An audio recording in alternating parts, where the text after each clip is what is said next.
Hello, Maraho, which means hello in Kinyarwanda, Rwanda's indigenous language. Thank you very much, Marakoze Chane, to all of you for joining us here today for this webinar titled Rescue in Rwanda, Upstanderism During the 1994 Genocide Against the Tutsi in Rwanda. This year marks the 30th anniversary of that horrific genocide. Genocide commemoration events typically focus on perpetrators and survivors of the genocide. To expand on these crucial discussions, we wanted to do something different today. We will concentrate on those who sought to help others during the genocide, upstanders. We are grateful for our many co-sponsors. First, thank you to the American Society of International Law for co-sponsoring and hosting this event. In particular, thank you to Jimmy Steiner, Taylor Kilpatrick, and Britta Jelen for all of their work organizing and promoting this event.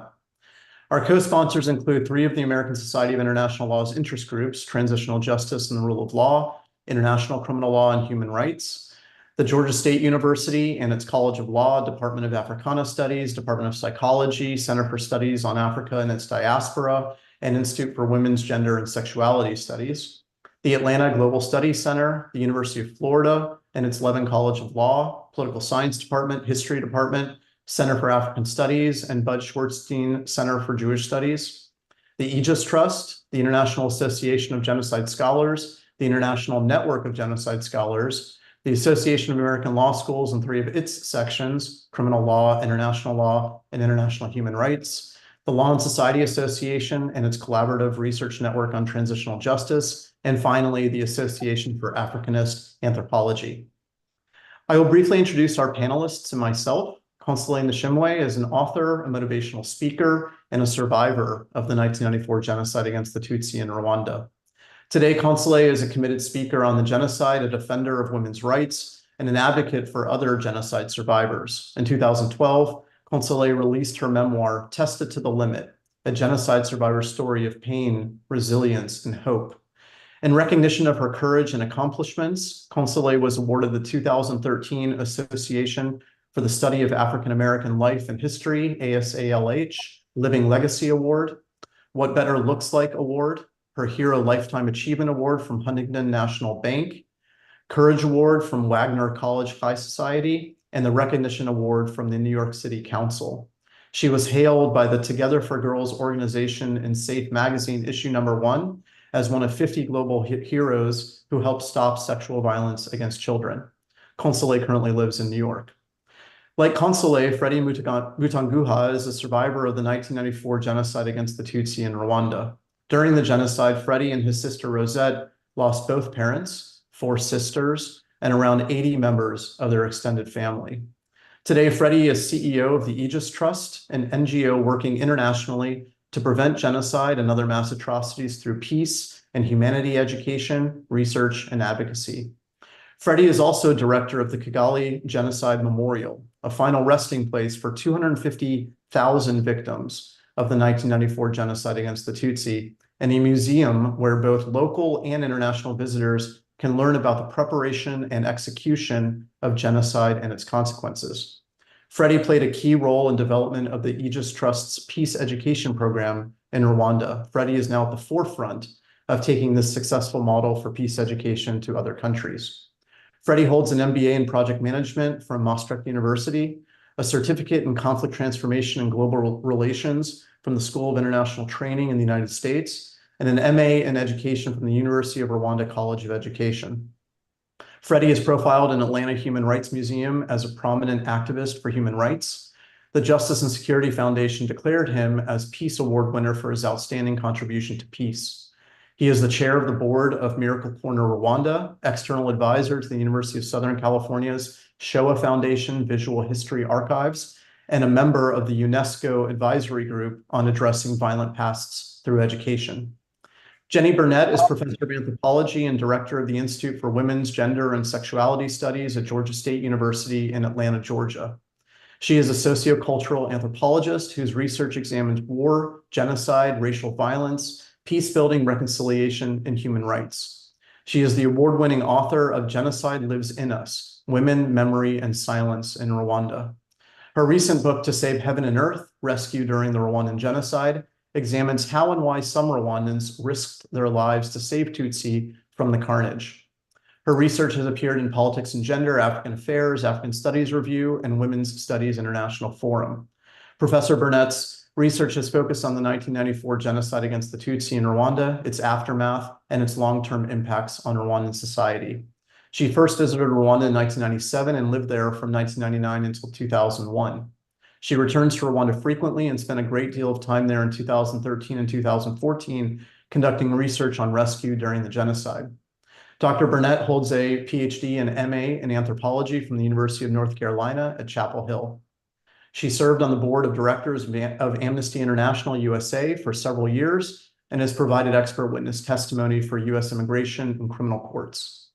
As for me, my name is Zachary Kaufman. I'm a law professor and political scientist at the University of Florida. I previously taught at Yale, Stanford, Washington University in St. Louis, Boston University, George Washington University, and the University of Houston. I've specialized in the 1994 genocide against the Tutsi in Rwanda throughout my career over the past 25 years. Before becoming a full-time academic, I served in all three branches of the US government, including at the US Department of Justice, which helped Rwanda process the backlog of Category 1, the most egregious genocide cases. I've also served in three international criminal tribunals, including the UN International Criminal Tribunal for Rwanda. In addition, I founded and led the American Friends of the Kigali Public Library, which helped build Rwanda's first ever public library. My books include After Genocide, United States Law and Policy on Transitional Justice, and Social Entrepreneurship in the Age of Atrocities. My current research focuses on bystanders and upstanders in various contexts, including the 1994 genocide against the Tutsi in Rwanda. Our program, which will run a total of 90 minutes, will be as follows. Each panelist will speak for 15 minutes, starting with Freddie, then Jennie, then me, and finally Consolé. We will then answer your questions. Please submit your questions in writing through the Q&A function, not the chat function. I'll now hand it over to Freddie. Thank you.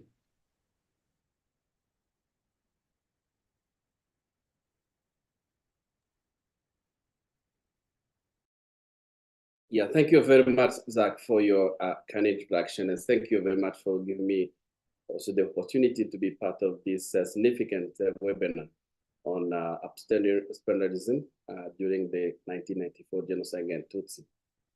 As we talk about Upstanderism and rescuers, today, June 17th, 30 years ago, we mark a profound moment of bravery.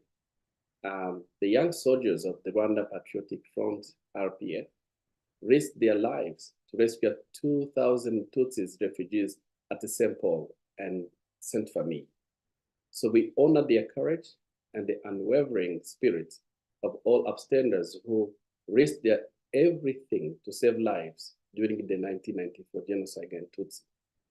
We also remember the Hutu upstanders who, at a great personal risk, chose humanity over hatred. Their action, a reason of many survivors, are with us today. To truly understand the heroism of these upstanders, we must delve into the history leading up to genocide against Tutsi. The 1994 genocide against Tutsi didn't begin in 1994.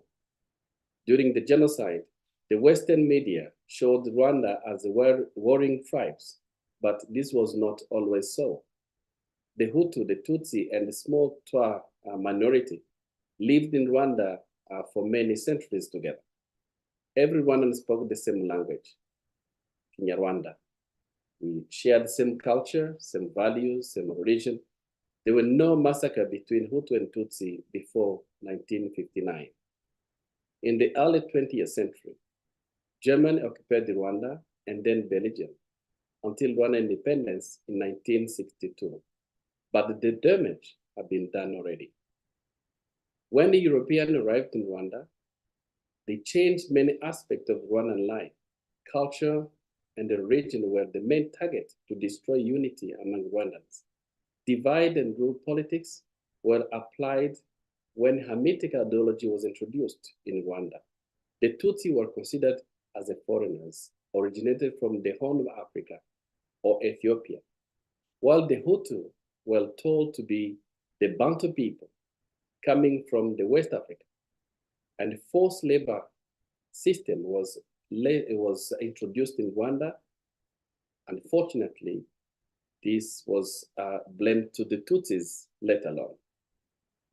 The colonial power created identity cards, a personal identity, Tutsi or Hutu or Twa, which were meant to be the socio-economic classifications, the Tutsi being the cattle herders, the Hutu being the farmers, and Twa the fruit gatherers and hunters in the forests. That time, the colonial power actually made this socio-economic classification to become racial identity. And the person's ethnic identity determined what kind of opportunity were available for individuals. And these built a resentment, which turned into violence after some years. Late 1950s, Rwandan leadership started claiming for independence against the will, of course, of the colonial power. In response to the king was killed and his monarchy was destroyed. With the full support of a colonial power, extremist Hutu started the violence against the Tutsi in 1959. Tens of thousands of Tutsi were killed. Hundreds of thousands of Tutsi fled the neighboring countries. Those who remained in the country were targeted for extermination. The media, the schools, the government fostered the idea of internal enemy, and the Tutsi was called Nyenzi, meaning cockroaches. So the humanization actually started in 1959 and the lead up to the final solution in 1994. In 1962, Rwanda received independence, but the colonial power installed the extremist Hutu. For almost 3 decades, Tutsi were deprived with the basic human rights, including the right of education. Tutsi were discriminated everywhere. Thousands were killed and hundreds of thousands were imprisoned. Tutsi were blamed on every problem in the country. Propaganda played a pivotal role in the lead up to the genocide, with over 20 newspapers and journals inciting hatred toward the Tutsi.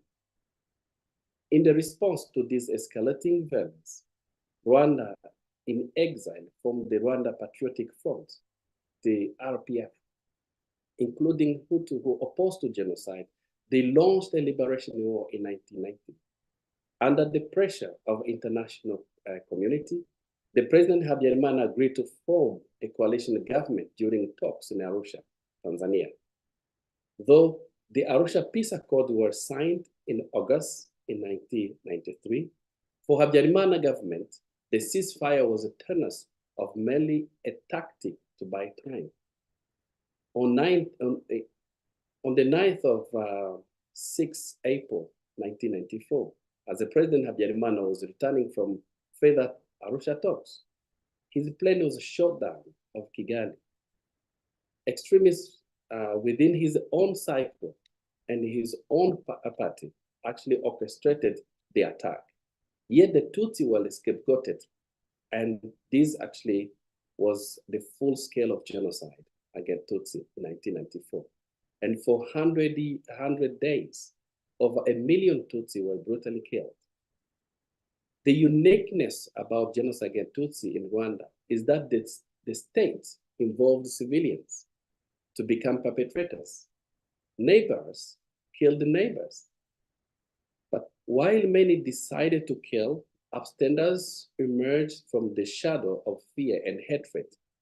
The very fact many of us are here today is a statement that the courage of RPF soldiers who stood up against unimaginable evil ultimately stopped genocide.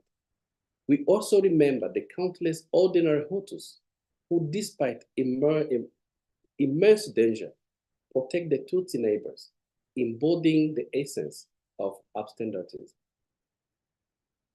I was rescued by Peter.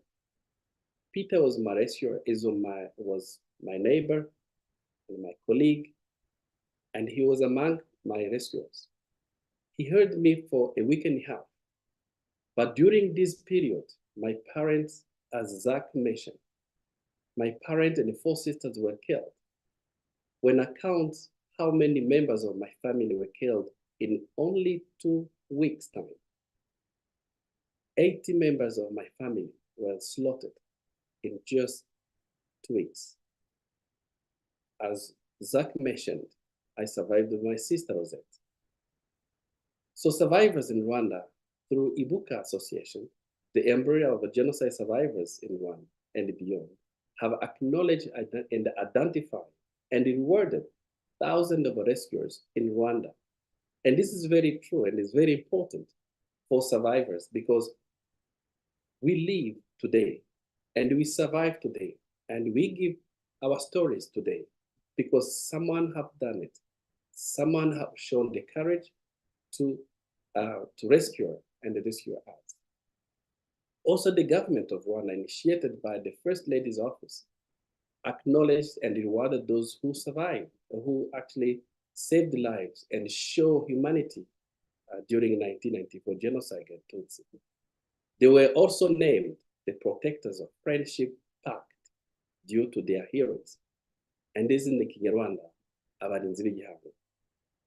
At the Aegis Trust, we go deeper, and the rescue stories are used as a practical example of the humanity, actually the human values to change heart and mind and develop skills such as critical thinking, empathy, values, and personal responsibilities, active listening, mediation, nonviolence communication, etc. We equip individuals with the tools needed to solve the conflict amicably and constructively. A permanent exhibition dedicated to rescuers at Kigali Genocide Memorial is inspiring hundreds of thousands of the museum visitors. So, in conclusion, I would say that the bravery of upstanders remind us that even in the face of overwhelming evil, the actions of a few can save many. As we reflect on the genocide against Tutsi 30 years ago, let us honor the upstanders whom those humanity of hatred and committed themselves to fostering a world where such courage is no longer necessary. Thank you very much for listening. Thank you, Zach, for the good introduction. Thank you, Marcosa Chane, Freddie. Jennie, we next turn to you, please. Thank you. Thank you, Freddie Mutanguha, and thank you, Zach Kaufman. In particular, I'd like to thank the staff members of ASIL and the association for sponsoring this talk. And I'd like to thank Georgia State University for its generous support of this event. I just want to confirm, can you see my slides? Yes, okay, excellent. One last thing before I start, I'd like to thank all of you who have joined us here on Zoom to listen to this panel discussion. And for those who celebrate, I'd like to wish you a Eid Mubarak. The 1994 genocide of Tutsi in Rwanda occurred amid a civil war that started in 1990. The Rwandan Patriotic Front, or RPF, led by Tutsi refugees who had fled earlier ethnic or racial violence, sought to liberate Rwanda from what they saw as a dictatorship. President Habyarimana, a Hutu and former military commander who came to power in a 1974 coup, had ended racial violence against Tutsis but opposed the return of refugees, claiming that there was no room for them in the country. The Civil War and the emergence of multi-party politics in the early 1990s spurred a wave of racist propaganda. Tutsi civilians, regardless of their profession, were depicted as combatants or allies of the RPF rebels. On April 6, 1994, President Habyarimana's plane was shot down, killing him and several important military leaders and the president of neighboring Burundi. This event triggered immediate violence. Armed Army Special Forces killed prominent Tutsi leaders and opposition Hutu politicians in Kigali. And by the morning of April 7th, Interahamwe militias and opposition Hutu politicians, Interahamwe militias and extremist youth wings of political parties began massacring Tutsis around the country. The genocide became official policy on April 12th when Hutu extremists established an interim government supporting the killings. The genocide did not erupt spontaneously or due to ancient tribal hatreds, contrary to reports by major US news outlets. Race was the context for the genocidal violence, but not its cause. All Tutsi were systematically targeted, but opposition political party members, human rights activists, journalists, and politicians opposed to the genocide of all ethnicities or races were also targeted. Genocide is a complex process involving numerous acts by many individuals, each making repeated decisions influenced by evolving circumstances and prior actions. This environment promotes actions aligning with genocidal policies and hinder those counter to it, making rescue efforts exceptional and often rare. Today, I'll be sharing a few stories of resistance, assistance, and rescue from my book, To Save Heaven and Earth. Due to time constraints, I can only provide an overview of these examples. I encourage you, if you're interested, to get a copy of the book if you'd like to learn more. Engaging in rescue during the 1994 genocide involved a range of actions, from heroic public resistance to small gestures of support. Foremost, Tutsis and other targeted people sought to rescue themselves. They fled their homes, hid in various places, such as hospitals, government buildings, and churches, many of which became massacre sites. They sought help from family, friends, coworkers, and even strangers. They hid in homes, in drop ceilings, under beds, in forests, swamps, and abandoned buildings. Some handed their children to kin, friends, or neighbors to keep them safe. Some fought their attackers and died in the process. The genocidal government enlisted Hutu and Twa civilians to search for Tutsi in hiding, staff security checkpoints, and to kill people. While many civilians complied, the majority tried to avoid participating in the violence. Many of them provided assistance to those who were targeted. They hid Tutsis in their homes, businesses, or on their farms, warned Tutsi of imminent attacks, negotiated for their safety, bribed militiamen or soldiers to spare Tutsi lives, protected Tutsi children, provided water, food, or clothing, and helped Tutsis to flee or smuggled them across borders. Some even stood with their Tutsi kin and friends, fought the attackers, and died alongside them. A key factor shaping rescue efforts during the genocide was the increasing risk rescuers faced as the violence continued. Rescuers constantly had to decide how to act or react to a rapidly changing situation. Someone who courageously offered shelter one day might ask the people they were protecting to leave the next due to their perceived escalating danger. This dynamic context meant that one moment of wavering resolve could turn a rescuer into an abettor or even a perpetrator of genocide. An important aspect of the 1994 genocide was the different timelines of genocidal violence in various regions. Violence against Tutsi began on April 7th in Kigali and the town of Gisenyi on the Congo border.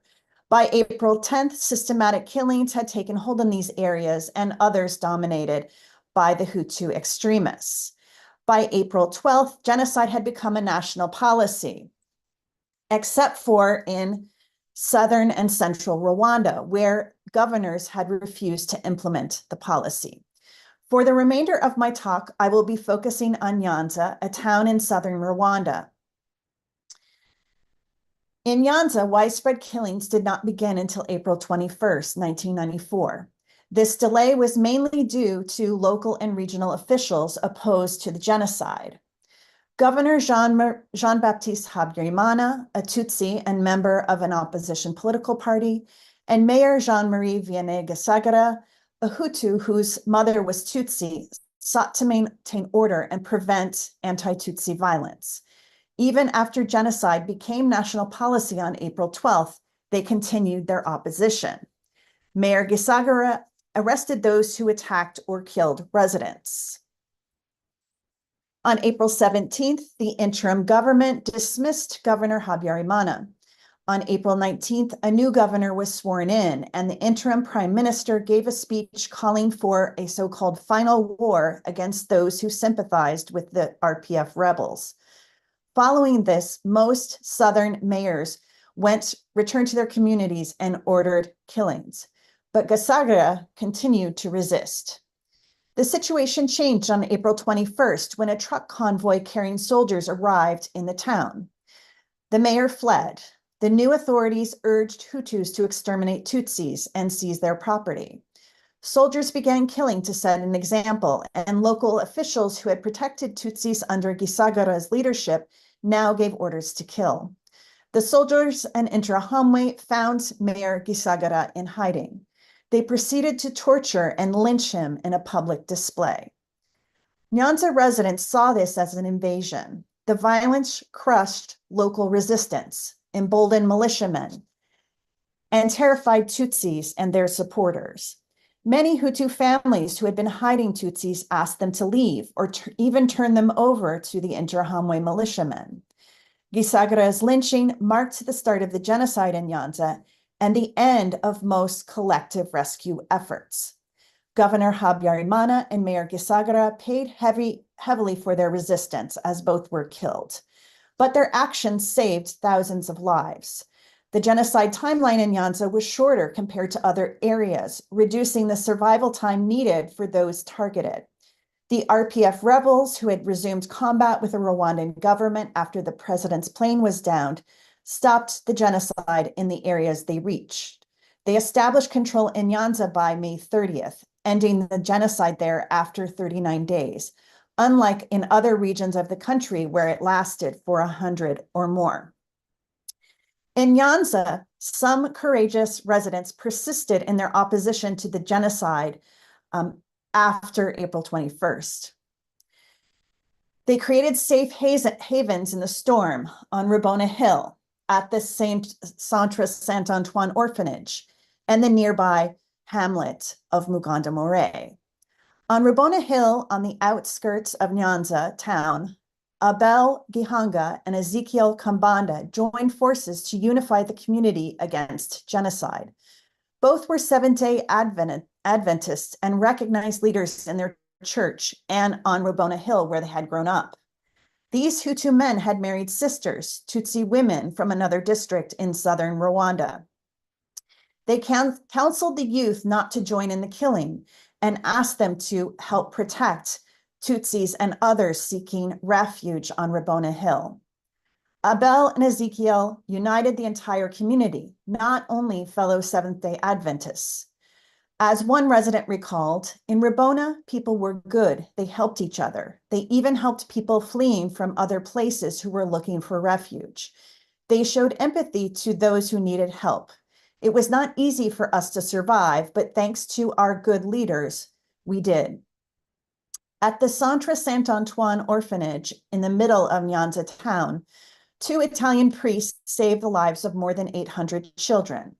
The orphanage, located on a small walled campus, included dormitories, a chapel, office buildings, and an infirmary. As the genocide unfolded, hundreds of Tutsi children began arriving, seeking refuge. Some were brought by their parents.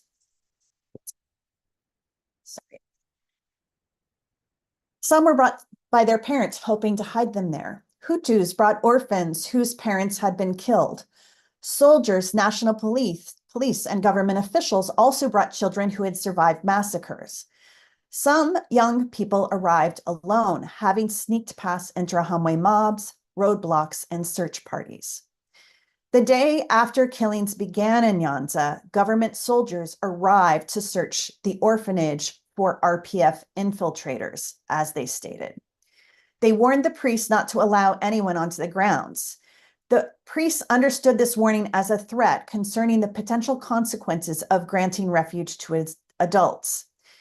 They decided that they would only allow children to enter to avoid risking having everyone killed. And at the orphanage, at the start of the genocide, there were only about 200 children living there. And by the end, there were more than 800. In Muganda Murray, located just outside of Nyanza, next to the main highway, the Muslim community saved hundreds of lives during the genocide. The town's topography allowed residents to erect roadblocks, limiting outsiders' access. Muganda Murray remained peaceful until April 22nd, 1994, a Friday, the most important religious day for Muslims. On that day, gunshots were heard at the mosque. Soldiers there killed about 5 Tutsis, and Interahamwe militiamen who were with them attacked, cutting many people with machetes and stealing their belongings. After this attack, Muganda Murray's residents regrouped and intensified their efforts to protect the community.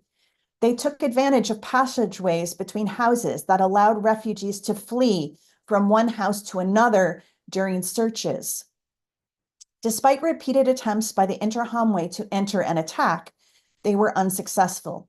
Muganda Murray's residents protected Tutsis living in the community and hid, sheltered, and safeguarded people fleeing from other places, whether they were Muslim, Christian, Tutsi, or Hutu. Collective community-level efforts to hide and protect people were rarely successful for long during the genocide. Due to time constraints, I can't delve into all the common factors behind the successful rescue at these 3 sites. Again, if you'd like to learn more, I encourage you to read the book. So let me briefly conclude. The unity of these communities in protecting Tutsi kin, friends, neighbors, and strangers seeking refuge was rare during the genocide.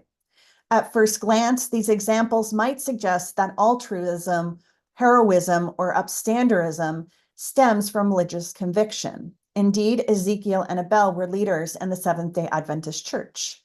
The priests were Catholic. And Muganda Murray was a historically Muslim settlement where the Muslims collectively organized. Although religious conviction may have inspired their courage, many of their co-religionists participated in the genocide.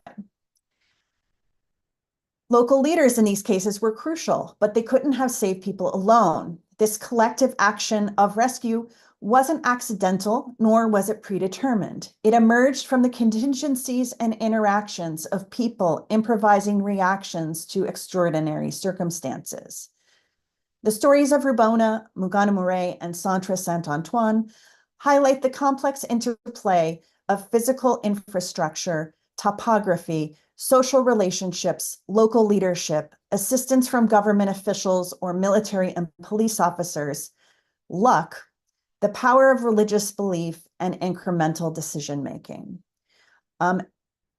Quickly, I'd just like to acknowledge all the many people who contributed to this research, and in particular, the Rwandans who were courageous enough to talk about the worst times in their lives. I'd also like to thank the members of my research team, the Catholic Institute of Kabgayi, the Association of Muslims of Rwanda, and Ansar Allah, and those who funded the research, the National Science Foundation, and the Jack Joseph and Morton Mandel Center for Advanced Holocaust Studies at the United States Holocaust Memorial Museum in DC. That being said, the opinions and analysis reflected in this presentation are my own. Thank you. Thank you very much, Jennie. Sorry, just trying to find how to stop sharing the screen. There we go, I did it. Great, thank you.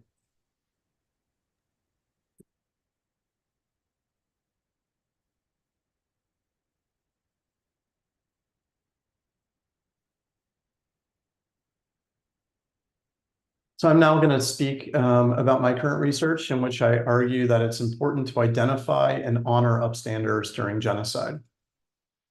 Much of my current scholarship focuses on bystanders and upstanders in a variety of contexts, including sexual crimes, police brutality, and genocide.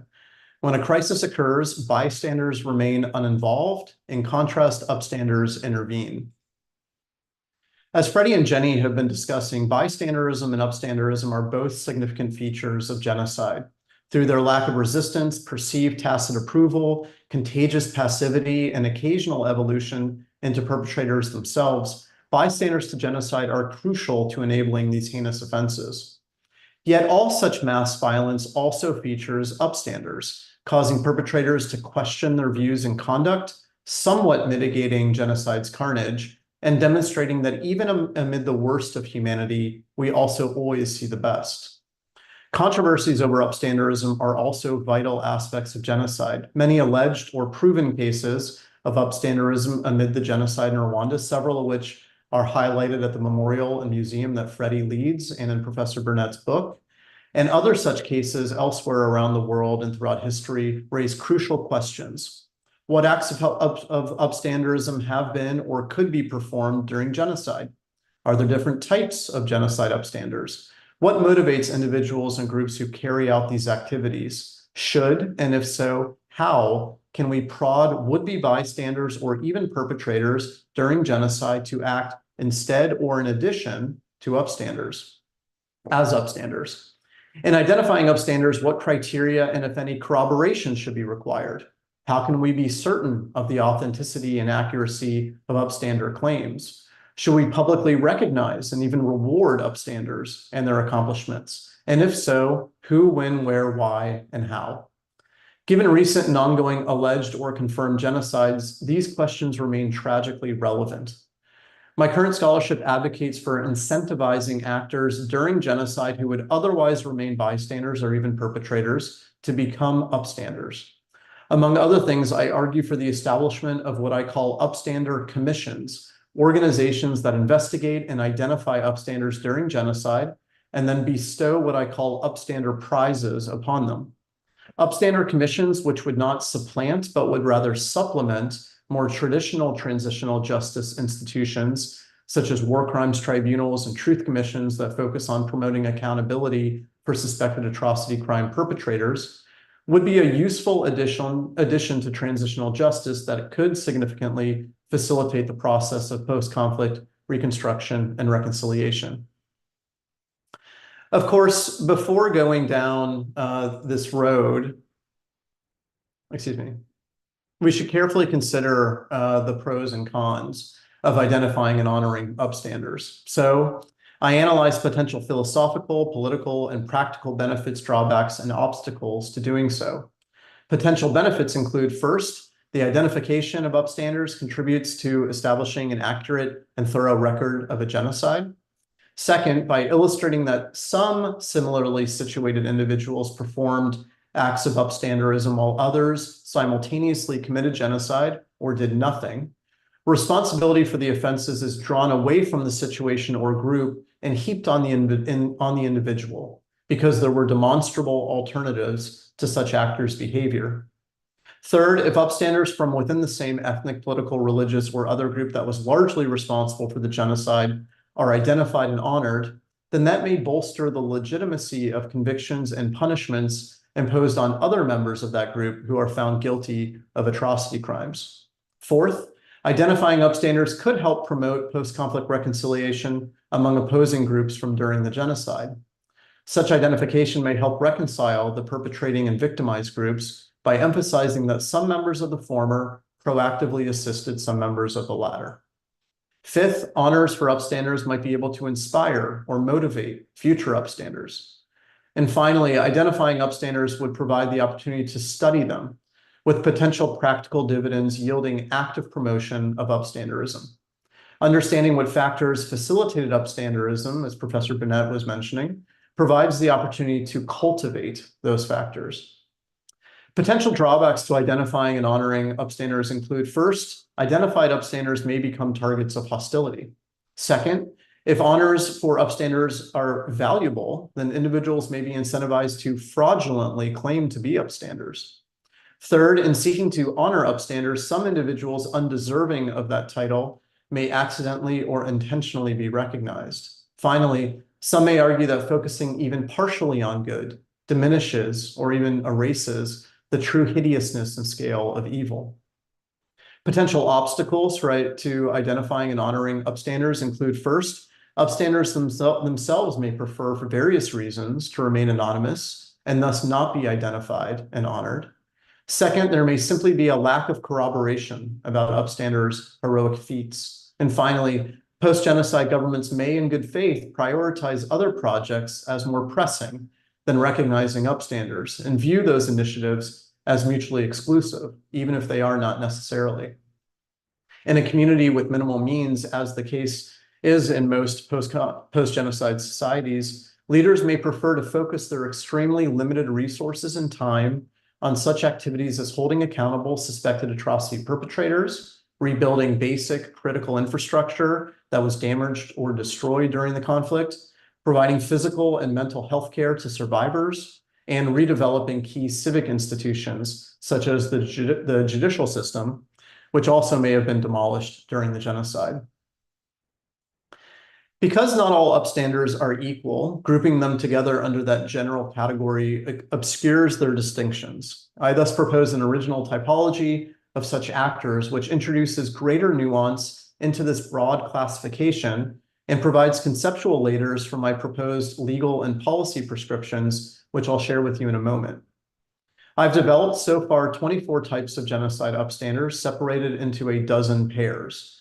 These theoretical dyads are not necessarily clearly divided in reality. An upstander may actually fall somewhere between a pair's types or may embody features of both.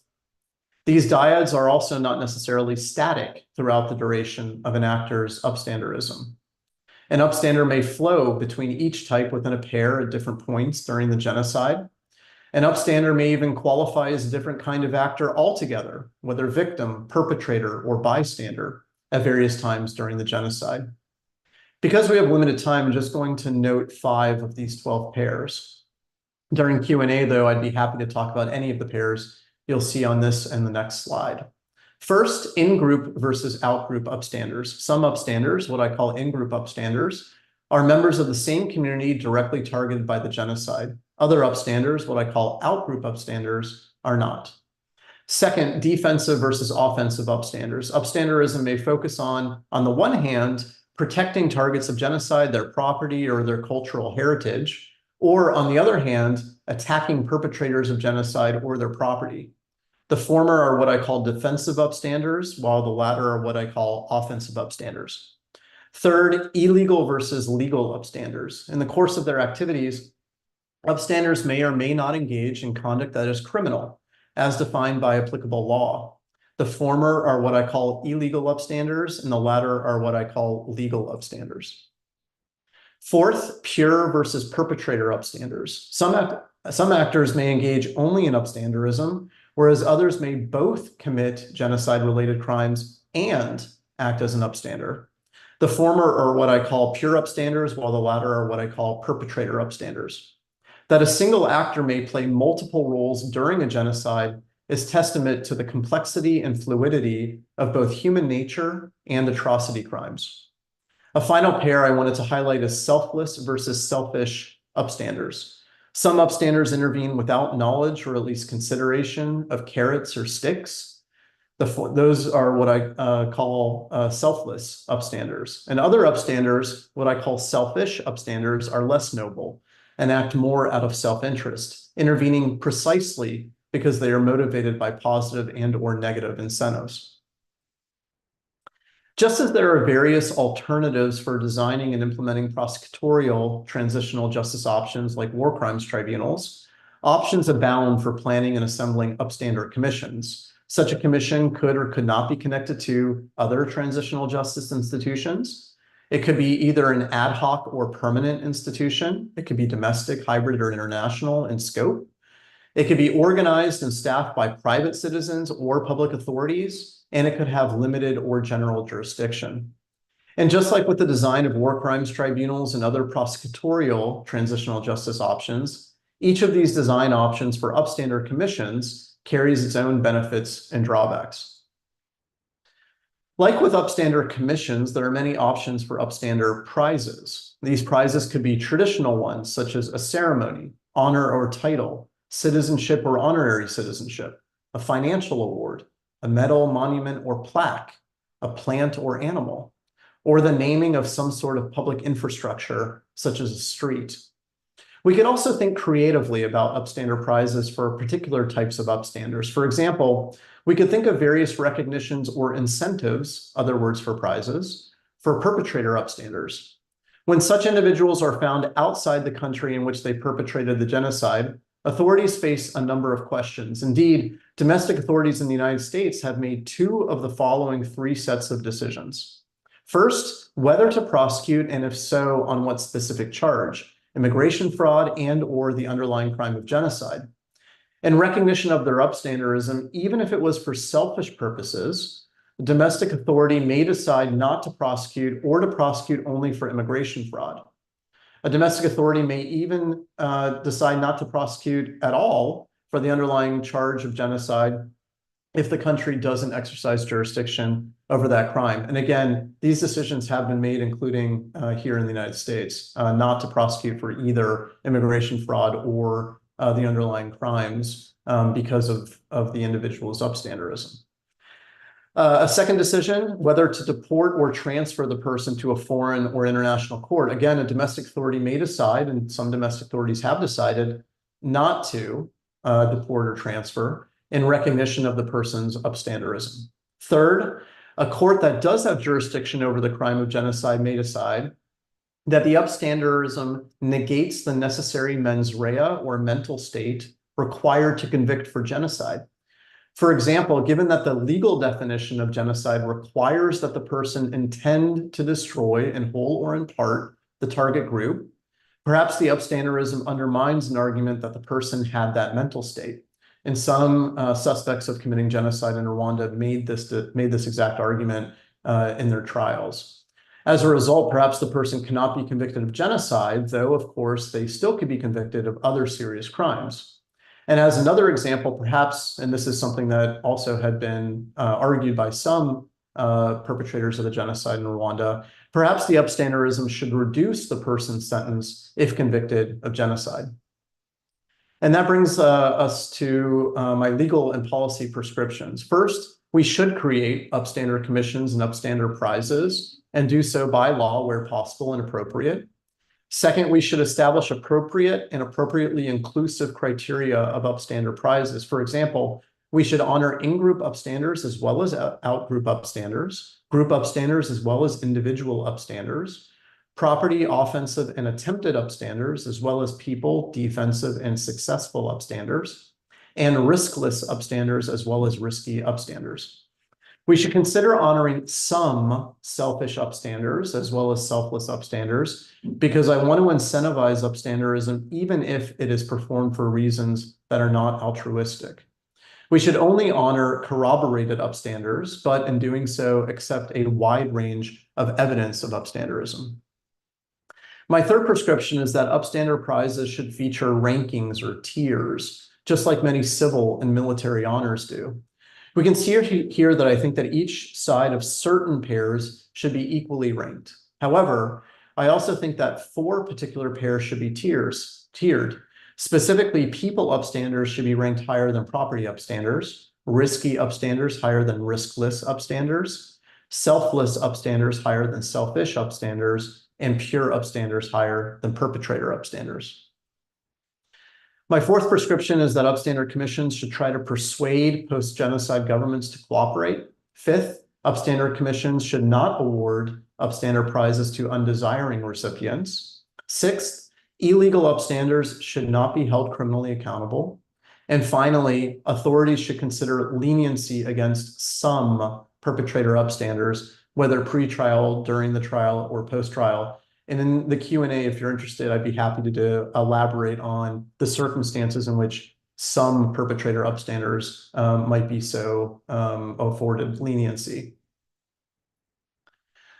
Genocide upstanders, individuals and groups who often at great risk and cost to themselves, try to save others, and they deserve our acknowledgement. By identifying and honoring them, we may also promote reconciliation and healing locally and more upstanderism globally, which in turn may mitigate genocides in the future.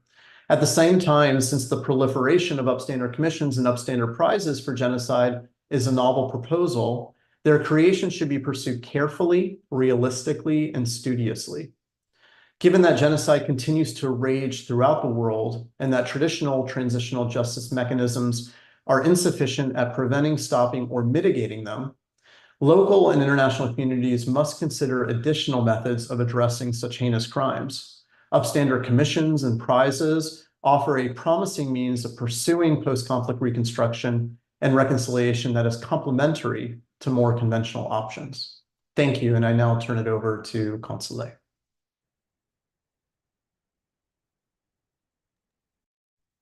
Thank you very much.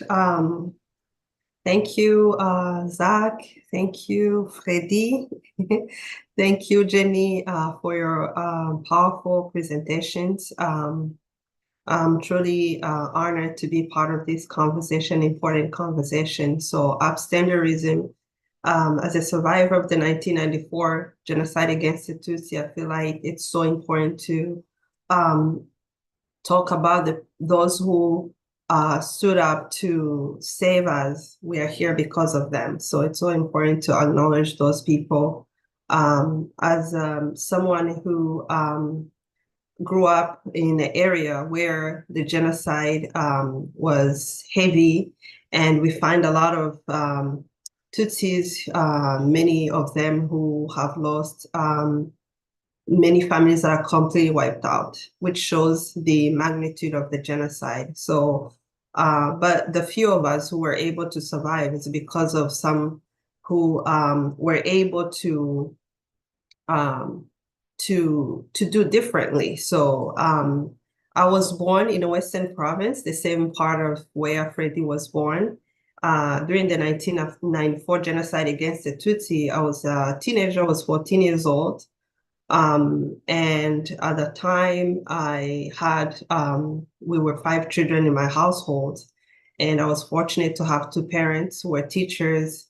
And when I was growing up, and my parents taught me to love and care everybody, I saw them going to educate and teach every child.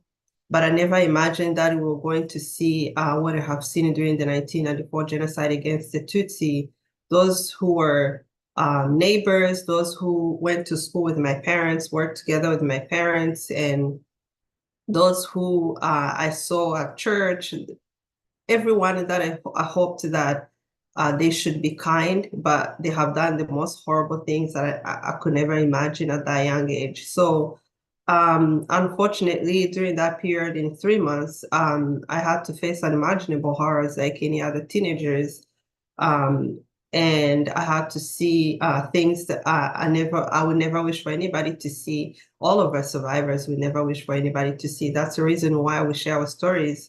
That's why we make sure that the world learn from what happened in Rwanda. So, and I found myself and my family going to hiding for 3 months. And during the period of 3 months, we had to see those who were considered to be friends, those who were considered to be neighbors, doing unimaginable horrors, but to us, simply because we're Tutsis. But at the same time, I saw those who stood up for us, even in the midst of horrible genocide. So, and during that period, my dad was murdered, and my 3 younger brothers were from ages 9. I was 14, and my sister was 11, and my 3 younger brothers were 9 years old, 7 years old, and 16 months old. So my 3 younger brothers were murdered by a neighbor, somebody who used to be my maternal grandparents' neighbor. So that I used to go to my grandmother, and this young man that I used to see going to my grandmother, and other killers murdering my brothers. So, and my father also was murdered. So, and many of my family members were murdered on both sides, on my mom and my dad. I survived with my mom and my sister. But during that period, in 3 months, when we were hiding, even though there were so many horrible things, killers, many Hutu militias did to us, including sexual assault, rape that I had to face as a young woman during the genocide. Like many other Tutsis women, who were tortured in the most horrible way, which is something that I always talk about, because to show how what women have gone through during that period. So I had to face that also, because it was not I was not the only person. So I had to, somebody was a neighbor, so I was raped by him, and later on I found out I was HIV positive. So, but during that period also, before when we were hiding, there were some people were so kind enough to took us in during the period in hiding. My mother, I remember one person in the Muslim community is somebody, his name is Ndekezi. I always talk about him, and I wrote about him in my book. It's somebody who never committed the genocide. As you were giving your presentations, there are some people who hate you, but they committed the genocide. But there are others who didn't participate in the genocide. Like someone like Ndekezi took us in by the time it was around in June, and he was someone who have hid other people in the Muslim community and others in that area. So, and by the time we got there already, we have gone through a lot of pain and sufferings. And during the time we were hiding in many places, people who have done the most horrible things, including the rape I mentioned earlier. By the time we got to Ndekezi, he stood up. He said, "I'm not going to allow anybody to do any harmful thing to you anymore." So, and there were many times, the killers would come to his house, and he would just stand up. He would say, "I'm not going to allow anyone to do any harmful thing anymore." So for someone like him, was just a simple person, simple young man, to risk his life and stand up to speak for us and protect us. And it really, I find it really amazing and inspiration to me, and I feel like it could be an inspiration to others to learn from someone like Ndekezi, who just who was empathetic, who was kind, who didn't even like agreed on what was happening in the country. So he saw us as human beings, and he stood up. For me, I wrote about him because I wanted others to see that even in the midst of genocide, there are people who have humanity. So, and for me, I feel like it's important to learn from people like him. So, unfortunately, he's no longer alive. I wish he was here to be able to show him to people. But I feel like for the rest of my life, and my family will always honor him, because he's one of those people that I always think about all the time. There are many people that were able to help us, but not in the way Ndekezi was able to help us in the genocide. So others, those who were able to help, like how Zachary was describing some of them, description of some upstanders.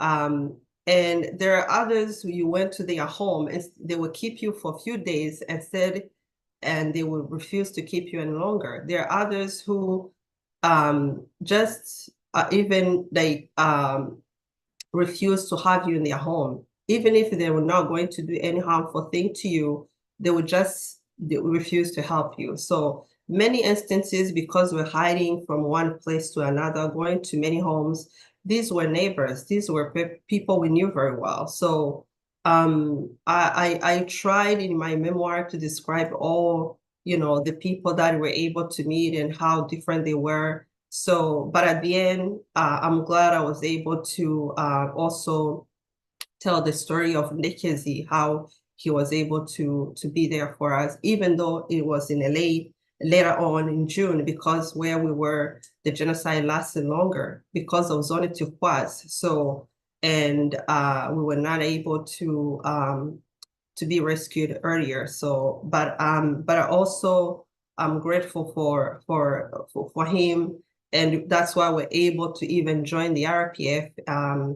And he really helped us through that journey to be able to also be there, be able to join them, so where they were, and we are grateful for them. I'm grateful for them to be able to survive, and I'm here because of them. So, and for me to be part of this discussion is so important, and I feel like it's so important to always emphasize on those who were so kind enough to stand up even in the midst of horrible genocide. And I'm truly grateful to be part of this discussion. It's so important to be even kind of always emphasize on this, that whatever you see injustice, you must speak out. You have to stand up. You have to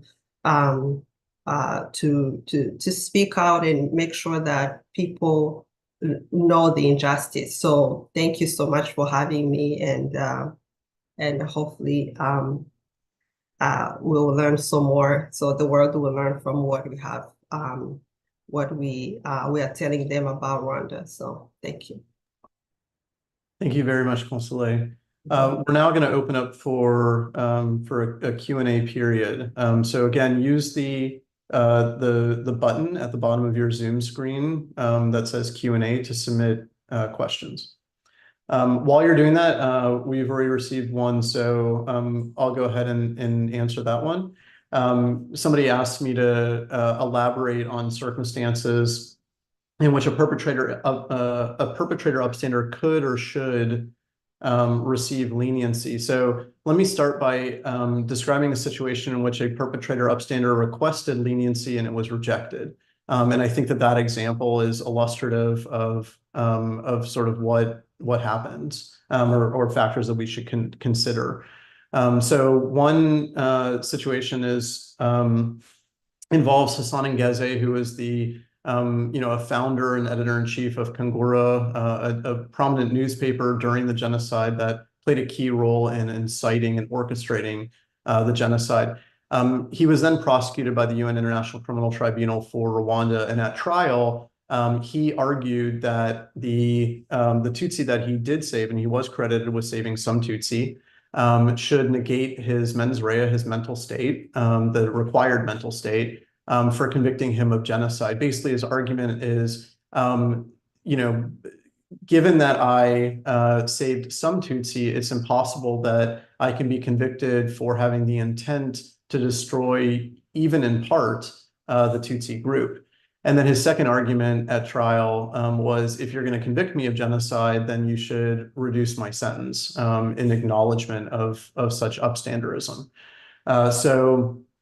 The court probed the Tutsi that he saved, found that he did indeed save some. However, they were all either his relatives, his fellow Muslims whom he knew, or they were people from whom he financially benefited in conducting the rescue. And so the court determined, they concluded that this did not negate his mens rea, his mental state for committing genocide, that this did not disprove that he held the intent to destroy in whole or in part the Tutsi group, and that it did not deserve reducing his sentence, both because of how narrow the group was and that there was so much self-interest in the people that he did save, and also given the scale of how many he helped save versus how many he's responsible for killing. And so the court was completely unpersuaded that this should at all affect either the conviction or his sentence. But what's interesting also about this is we could tease out factors that might persuade a court that a perpetrator upstander is deserving of some leniency.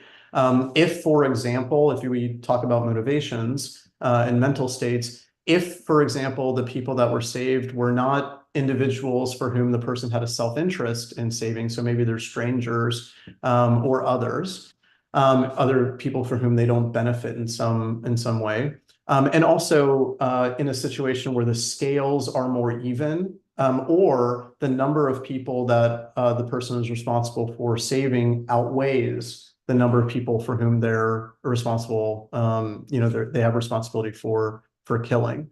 So that's a situation where this was a live issue, whether a perpetrator upstander should receive leniency. And in probing the factors, the court concluded that they not be granted such leniency.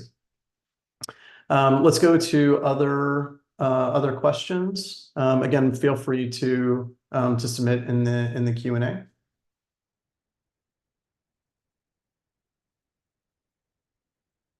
Not seeing any at the moment.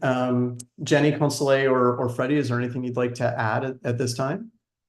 One thing, I'd like to add two things. One is if anyone in the audience is interested in reading a first-person survivor account, I strongly recommend Consolee's memoir.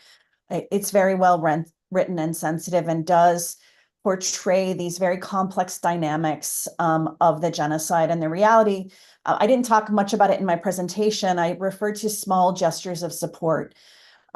Most Hutu who engaged in rescue in small fashion did it by giving someone water, giving someone clothing, giving someone food one time, or giving them a hiding place for one night and then asking them to leave.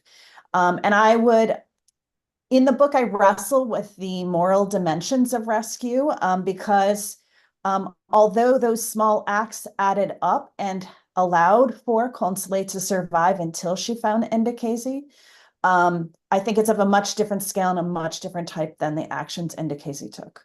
Another thing I'd like to add is one surprising discovery I made in my research on rescue in the Rwandan genocide is that successful rescue often required morally problematic decisions. For example, I referred to the Italian priests. They refused to allow Tutsi adults to come into the orphanage to be protected. Had they done so, the orphanage likely would have become a massacre site like many of the churches. By only offering refuge to children, they were able to say, we're here protecting children. These are not RPF rebels. These are not RPF fighters. And that's what you say you're coming to do here. And so we can't let you in to arrest anyone or take them because there are no people like that here. And I interviewed one of the priests, and he definitely continues to wrestle with the moral weight of that decision. So I think that's one of the surprising aspects. And another thing about those who were perpetrators and rescuers, I also write about them in my book. Being a perpetrator gave you greater power to rescue people you wanted to help, because you couldn't be, other people who are perpetrating would defer to you if you were heavily involved in the genocide. So many of the perpetrators I interviewed for my research also helped people or even saved people. Again, I'm not talking about the morality of that. I'm not excusing their perpetration actions, and I would be reluctant for courts to offer benefits to perpetrator upstanders myself. But those are just a few things I wanted to add to the conversation. Thank you, Jennie. We've received some questions, so let me read them. One is a comment, and then the other one's a question. So I'll start with the comment. The individual who submitted this comment states, Robert J. Lifton came to the conclusion, quote, "There's no inherent human nature that requires us to kill or maim. We have the potential for precisely that behavior of the Nazis or of some kind of more altruistic or cooperative behavior.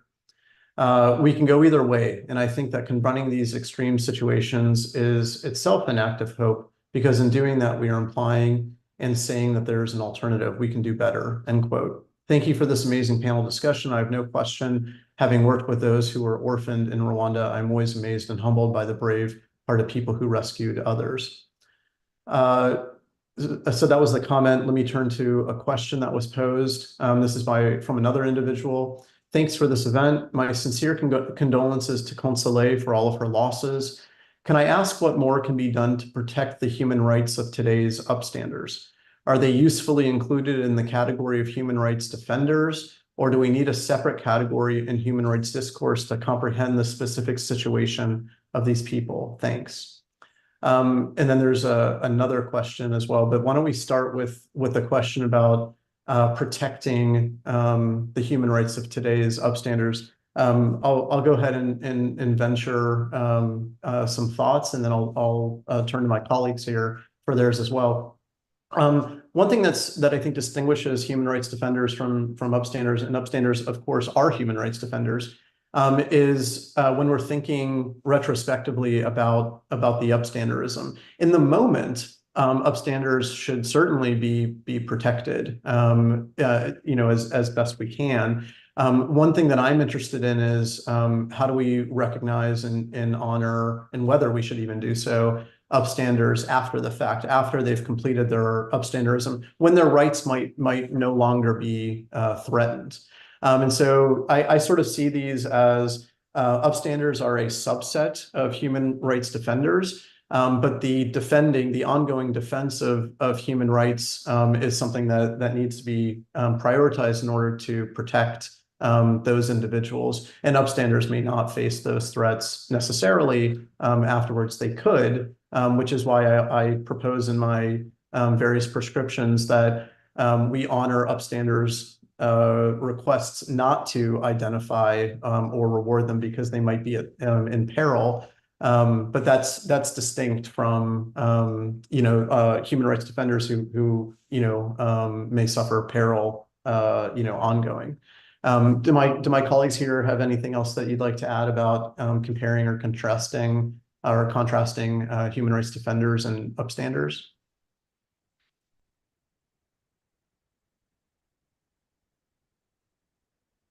Okay, not seeing any. Let's move on to another question. How does remorse fit into the typology of upstanders?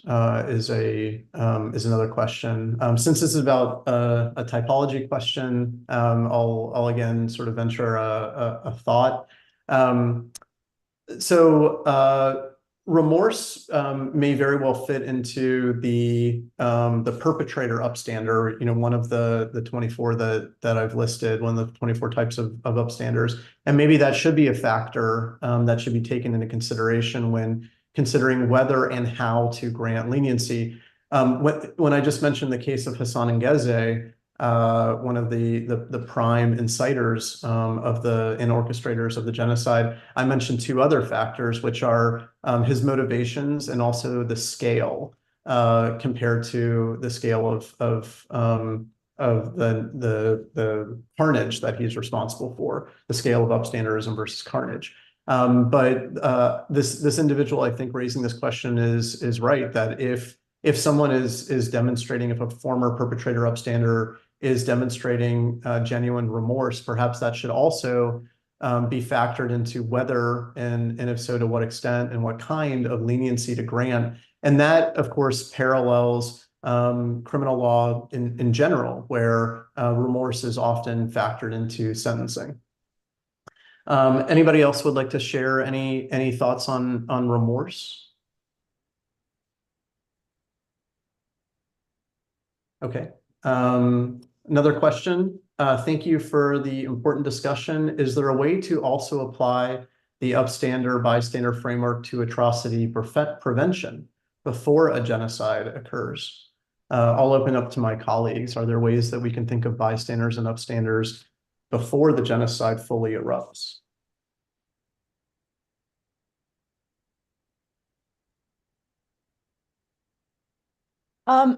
I would say yes. I think that research on upstanderism and rescue is important for a few reasons. One is it can contribute to healing and peaceful coexistence and reconciliation for some people. Many of the translators who participated in the research project were genocide survivors. And although often the work was grueling and hard for them, they acknowledged that it was really helpful to them to hear stories of people who had done amazing things because they themselves hadn't benefited from them. In terms of pre-talking about it, I think that talking about bystanderism and upstanderism in general in society can prime people to be more prepared to think through the consequences of their decisions and actions when faced with an unexpected situation. I think it's easy for us to imagine that we will make the right choices. But if you haven't really thought through and closely the difficult challenges that can present themselves, it's hard, much like the quote from Robert Lifton earlier from one of the audience members. I'll let Consular Freddie take it.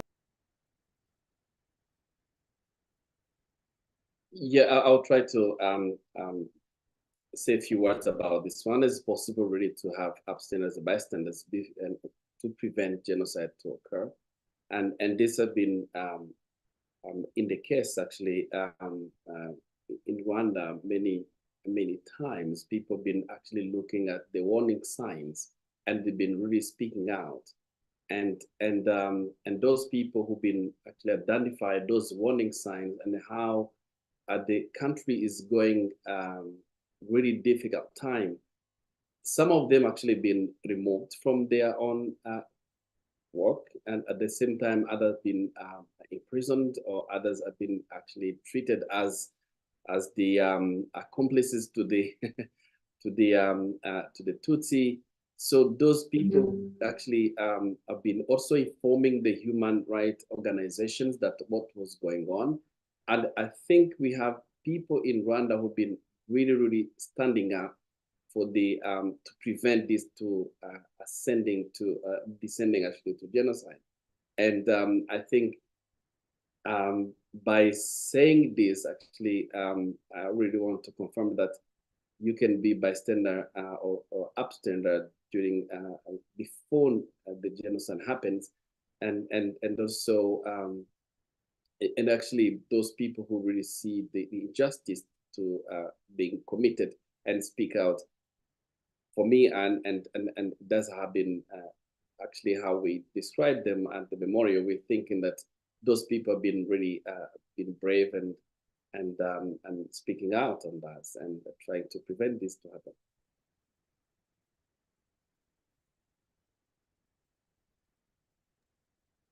Thank you, Freddie. Consular, would you like to add anything?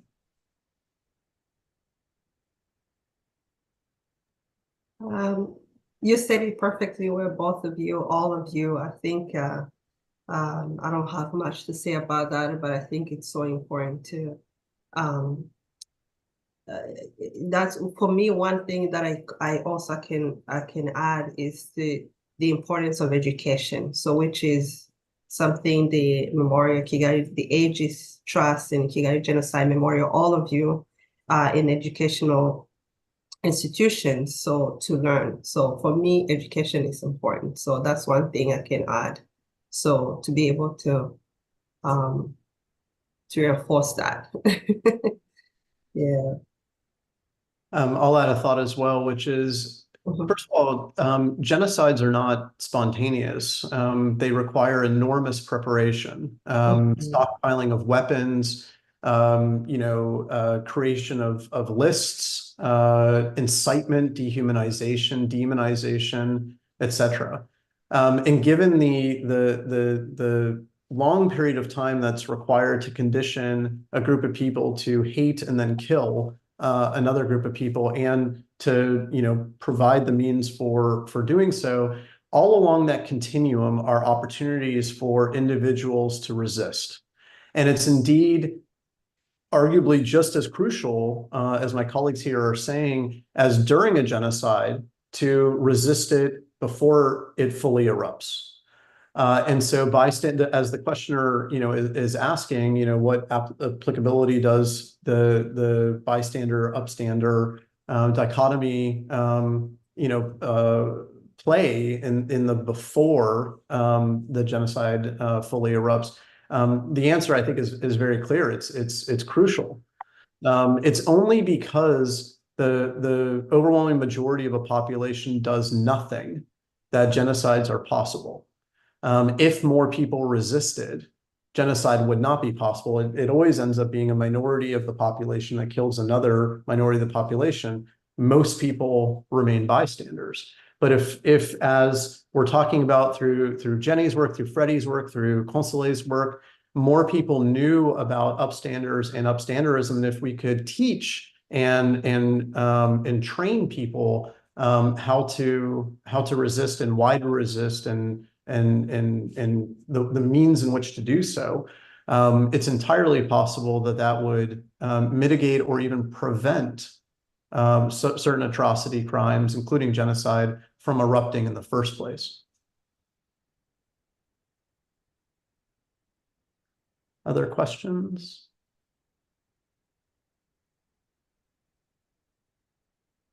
Does anybody here, would any of my colleagues here like to share any concluding thoughts before we end our webinar here?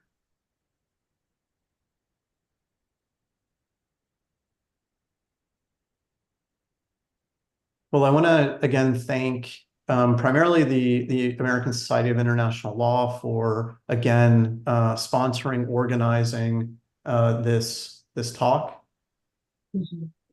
A comment I'd like to read out that we just received. It is truly a short walk from hateful rhetoric to hate-fueled crimes to crimes against humanity. Genocide is not an unimaginable horror. It was thoroughly imagined, meticulously planned, and horrifically carried out by those who began the dehumanization of others.